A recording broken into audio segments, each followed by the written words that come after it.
Reading 45 from the Psychological Commentaries on the Teaching of Gurdjieff and Ouspensky by Dr. Maurice Nicoll. Volume 2.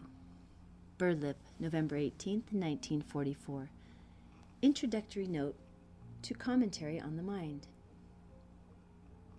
Many things have been said about change of mind, about metivoia in the Gospels, so wrongly translated as repentance, which really means change of mind, and so much has been said about the work making us think in a new way. To those who do not understand how the work can make us think in a new way, I would say that I advise them to think what the work says. Do you see what I mean? What does it say?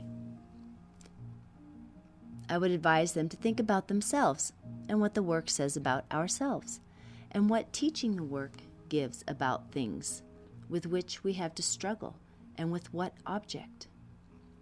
For a long time the work remains external as something on the blackboard of the memory. But after a time a person may realize it is quite true that he or she is asleep and has negative emotions, etc. Or they may realize some other thing, some other idea that the work teaches. The work asks us to think from itself, to have a work mind, a mind formed by the ideas of the work, to see things from what the work teaches about ourselves, others, and life. When the work becomes emotional and ceases to be on the blackboard, you find yourself confronted by it. You find such questions as, have you spoken wrongly? Have you spent the day in internal considering? Have you remembered yourself? Are you identified? Have you made any kind of work effort today? Have you observed yourself? Have you canceled debts? Have you remembered your aim? All these questions and many others begin to stand in front of you between you and external life. You will then begin to understand what it means to think in a new way, to have another mind. To have another mind means that the ideas of the work are beginning to stand between you and life. Remember that we think from our ideas. It means that you begin to have a sense of another discipline of ideas. It means that you begin to feel influences acting on you that come from the work and not from life. All this begins to show you how you can have a life mind and a work mind as two distinct things. Both are necessary, but they are different kinds of minds. For a long time we have to take some things in one way and others in another. But if you think from the work about some situation, you will find that you are thinking quite differently from what you would if you thought of the same situation in life. Here at this point the work begins. Commentary on the Mind. 1.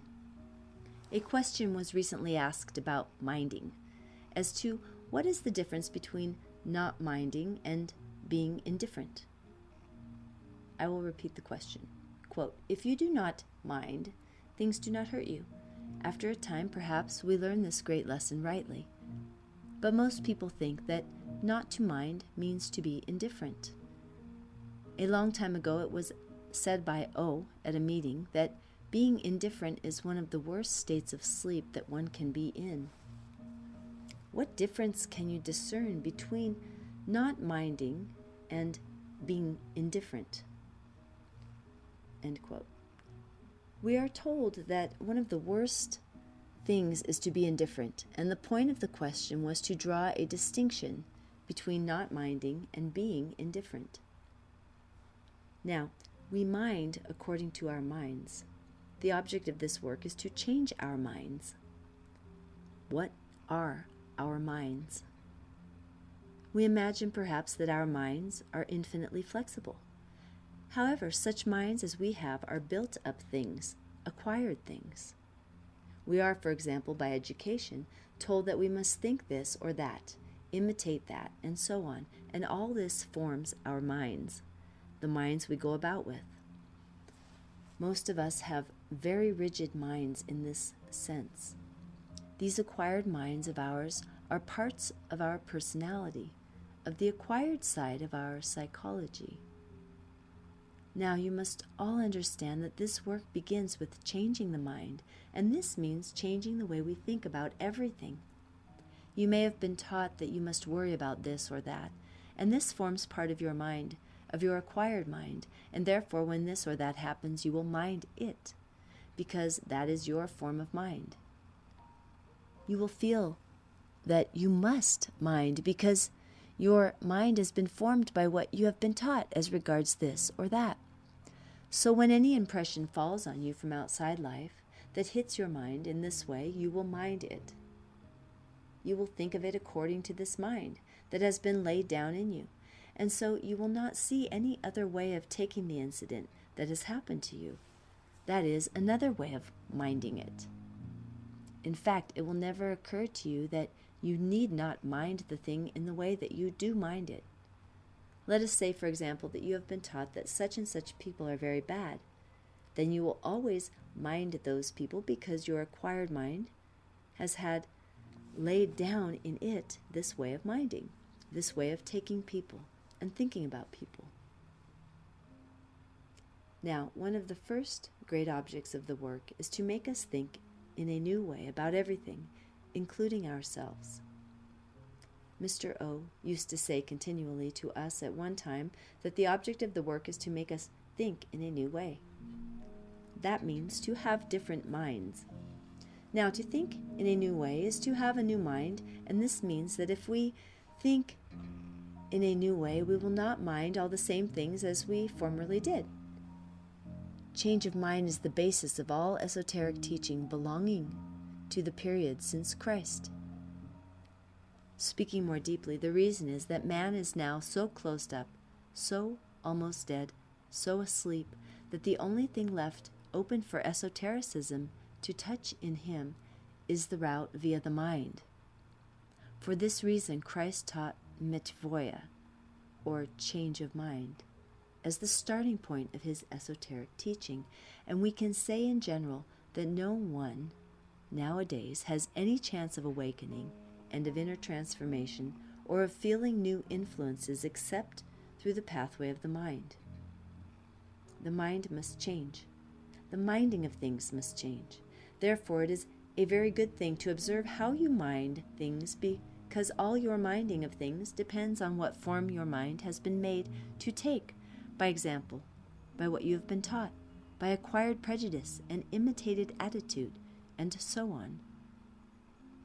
However, we take all that has been laid down in our minds as quite real, quite true, and in fact, as the only mind possible.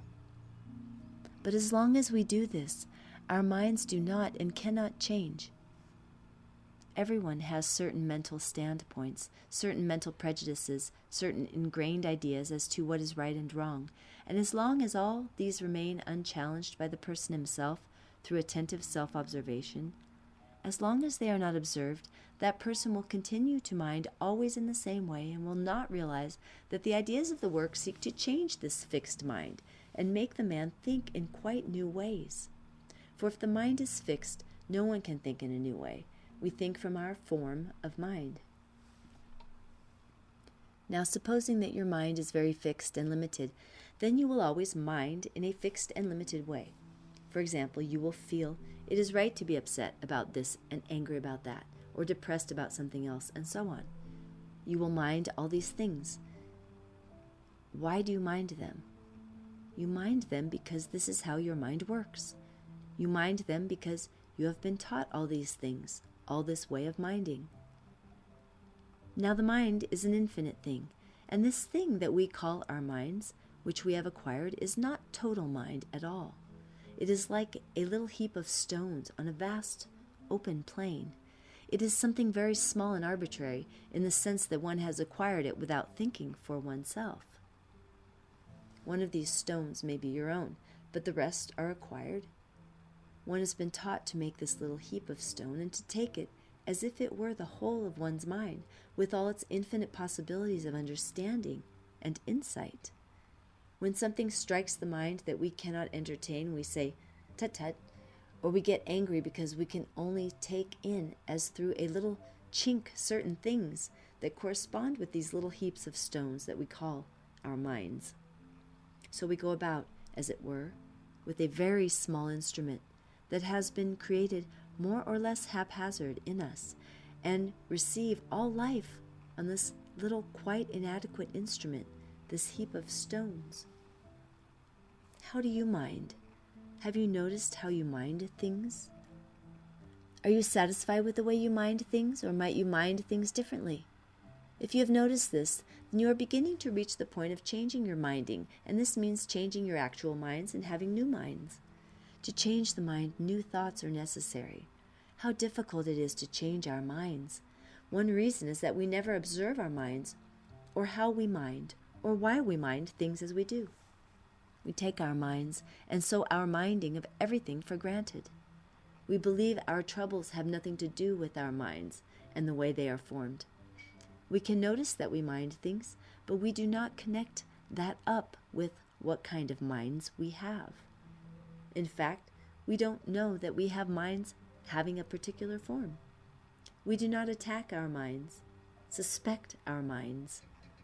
All our mental habits are to us not habits but truths. We are quite right to us. There can be no other point of view. We cannot see them as habits. This is a tragedy.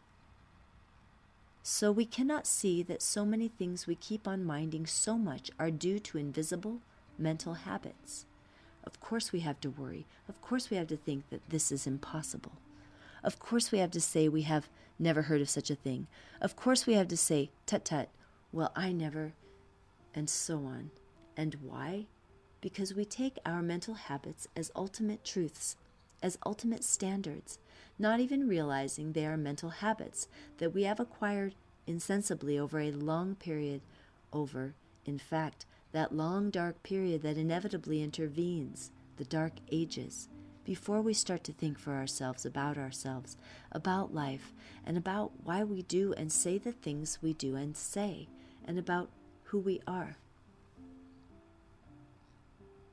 It is certainly very difficult to realize one's mechanicalness in the three centers. We may notice our mechanicalness in the moving center, but it takes a long time for most of us to realize our mechanicalness in the emotional and intellectual centers, that is, habits of emotion and thinking. Now, the work starts with the mind or intellectual center, and for that reason its approach is called psychological. It does not start from fakir point of view, with torturing the body, or with monk point of view, with breaking the emotions. It starts with the mind, as do the Gospels. It starts with changing the mind, with seeing things differently, with new teaching, new ideas. Unless this begins to take place, unless we begin to see mentally ourselves and life in a new way, we cannot expect to work on the other centers except in a purely unintelligent way. I may sit all day on my haunches. I may refuse food. I may subject myself to the greatest physical torments as a fakir, but the result will be quite useless because it is not linked up with my understanding, and so will lead to no inner development. But if I start with my mind and observe, let us say, how I mind things, in what way I mind things, and ask myself why I mind things in this way, and think of the work, I will begin to have some insight into the thing I have always taken for granted as being indisputably myself and always right, which I call my mind. I will begin to see that my mind, such as it is, with this little heap of stones in it, is a funny, limited thing and something that I cannot possibly say is always right. In fact, I will begin to see that my mind is possibly wrong, and all my ideas may be wrong, and that, in a sense, I have to get rid of this form of my mind, of this small way of thinking about everything, and so of this way of minding. Can you imagine someone coming to you at a moment when you are minding something very much and saying, "Do you not see that the reason why you mind this so much is because there is something wrong with your mind, and that you are wrongly minding, and you should try to change your mind and think in a quite new way about this thing you are stupidly minding so much?" No doubt you will be very cross. Now, try to look more deeply into this question of why you mind things, and catch a glimpse that it is because there is something in your minds that makes you mind in this way, something in your thoughts which only come from your minds, such as they are. For as long as your minds are formed in this way, they will always produce the same kinds of thoughts. I mean, try to see that you must mind things because of the heap of stones that you take as the only mind you can have. I remember G once making us all shout at the top of our voices, "I can work." Now, when you are minding something very much, shout to yourself, "I can work," and see what work means at such a moment. That is, summon up the work mind. All this means that we should observe more deeply what prejudices and ideas we have been taught in the past that make us mind as we do. Supposing you merely say to yourself, "I need not mind in this way," and repeat it. Will that be work? Will that be self-observation? Will that be trying to get down into what one's mind is like? Will that be seeing mental mechanicalness? Why, of course not. We have to struggle with ourselves more than that and see what our stone heaps are like, formed of all these acquired things, buffers, prejudices, all these little local environmental things that have formed our small minds. Just to say, "I must not mind," and go about with some awful and sacred expression saying, "I must not mind," over and over again is not the work and has nothing to do with the work. But if you say now, "Why do I mind?" then perhaps through sincere observation you may notice something in you that has reigned undisturbed in you, some acquired idea of life, or of others, or of yourself that is the cause of your minding so much. You know how often a person begins to bristle and say in so many words, "Do you mean to say I don't know what is right and wrong?" Or a remark of that kind. Why, you must all have noticed that reaction in yourselves, and how quickly you come up against your level of being. This work is to teach us a new right and wrong, because the object of this work is to lift us to a more conscious level where people do not bristle in that way, where people do not mind as we ordinarily mind. The work is to lift us to a level where people's minds are different from our minds, to a level where people mind things differently, where people mind being negative through the light of their new minds. I remember on one occasion Mr. O was talking about attitude and how marvelous it was if you could find the right attitude to things. I had to take a group for him soon afterwards and made the mistake of allowing people to talk of attitudes as emotional things and received a good dressing down, and quite rightly. Attitude begins as a mental thing. He said in so many words, "You must understand that attitude starts in the intellectual center. It belongs to the mind. Change of attitude is a change in the intellectual center to begin with. Our mental attitudes affect our emotional center, but their origin lies in the intellectual center, in our minds. People have all sorts of mental attitudes without knowing they have them. Negative attitudes are like dead places in the mind. Nothing grows. Instead of thinking, people have an attitude which has been acquired from their upbringing and imitated from parents. It is only by thinking in quite new ways that these ingrained attitudes are altered and the mind is freed to think for itself. It should be quite clear to most of us that our minding comes from our mental ideas and attitudes which we take for granted and are therefore unaware that we have them. Negative mental attitudes can be called prejudices, and if they increase, they become buffers. On another occasion, Mr. O said to us, "What people call education is usually, as regards the mind, nothing more than the acquisition of a number of stereotyped negative attitudes. The mind then becomes almost dead. You must understand," he went on, "that the last thing people will do is to think. No one wants to think. Thinking is too difficult for most people. They prefer to go along with the minds they have acquired, and if a person has no magnetic center, the outlook is not good." End quote.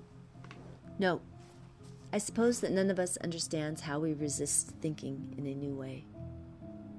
I was reading recently a history of the universities in England in medieval and Renaissance times. A large number of young students settled in Oxford in the early 13th century, influenced vaguely by the new movement called the Renaissance that was spreading over Europe. The inhabitants of Oxford resisted the presence of these strange clerks, as they were called. They hated them because they were studying something new. In those days, there was no university, as we understand it, no college buildings. There was an uproar owing to some woman, and all these students marched out of Oxford, and some went to Cambridge, and others to Northampton and elsewhere. Here again, all the inhabitants resented their presence because they were studying some kind of knowledge. These town and gown rows took place for a long time before either Oxford or Cambridge was able to form a definite organized body and build its own colleges. We often see reflected in history what happens in our minds. We all resist new thinking. We resist change. All history from a mental point of view shows us how anything new is resisted. If we apply history to ourselves, we find exactly the same thing. We find it very difficult to change our minds. We notice a very powerful force of resistance. And if we take our ordinary minds as the town and our new minds as the gown, there is always a fight between town and gown. Have you ever thought what forces influenced all these young men to flock together to form centers for teaching, not for war or revolution, but for learning? Conscious influences can only act on humanity at rare intervals when things can happen to be open. As I was taught, is not this an example? It is only at times that the influences of the side octave from the sun, esoteric influences, insert themselves between the terrific forces coming down the ray of creation. Things are opened for the moment and then closed for a long time. 2. Now perhaps you may have noticed that by a change of attitude, everything becomes quite different. What does a change of attitude mean? It means not minding in the same way, because attitudes are mental, not taking things with our minds in the way we are accustomed to. To realize that we can mind differently, that we can transcend our present minds, is a wonderful visitation of consciousness, in fact, a lovely experience. A change of attitude may make some situation which seems unsurmountable become nothing difficult at all, but we do not see our minds with their ingrained attitudes and their ideas from which come our modes of thinking. We do not see the root of so much of our trouble as lying in the kind of mind we have acquired mechanically, unchallenged, taken for granted. It is like having been given a gramophone with a few records, not knowing either that there are other forms of music. Now, to that form of mind, those are the only gramophone records that can be played by it. The mind is then a gramophone with a few records. Everything else we suffer patiently, as it were, or we say, as I said above, well, I mustn't mind, or I must try not to mind. But to repeat, this is not working on oneself. This is a very short cut to martyrdom with all its unpleasant aroma. You all know people who go about saying, I must not mind, or who am I to mind? And all that pious nonsense, which is so irritating, and rightly so.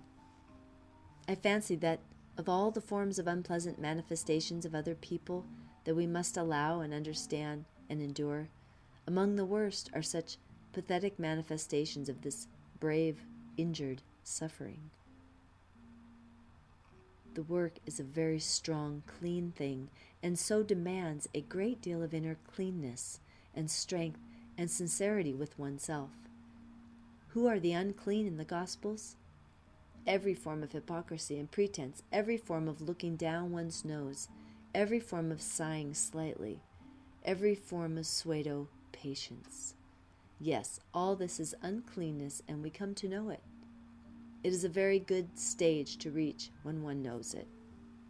So let us observe ourselves also from the angle of minding, and let us try to register moments when we mind something and observe more deeply our intellectual center, our thoughts, our ideas, our attitudes, if we can, to see why it is that we mind.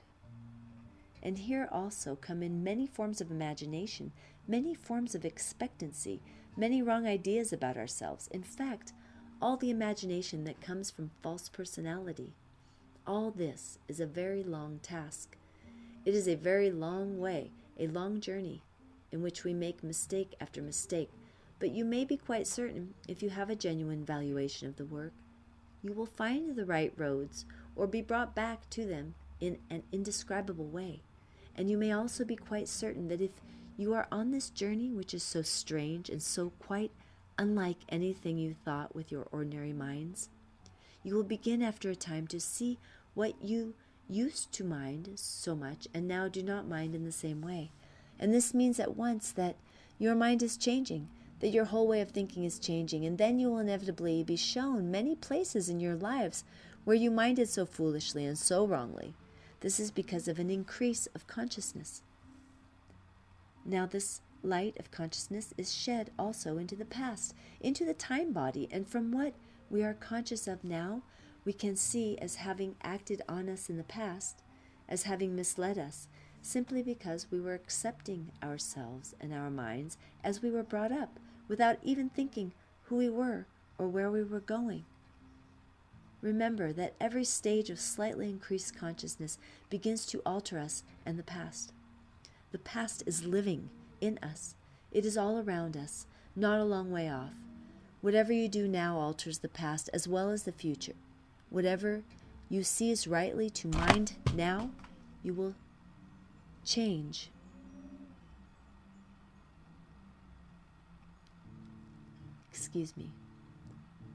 Whatever you seize rightly to mind now, you will change in the past, all those past similar mindings.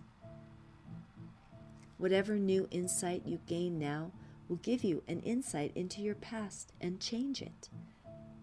Consciousness is the force that changes us. This is a good thing to think about because it means that in recurrence you will meet your more conscious self, as it is now, much earlier, even perhaps at school, and feel there is someone showing you something, someone speaking to you. It is yourself. How can this happen if you always mind in the same way as you always did and have never changed your mind at all or seen any reason to do so?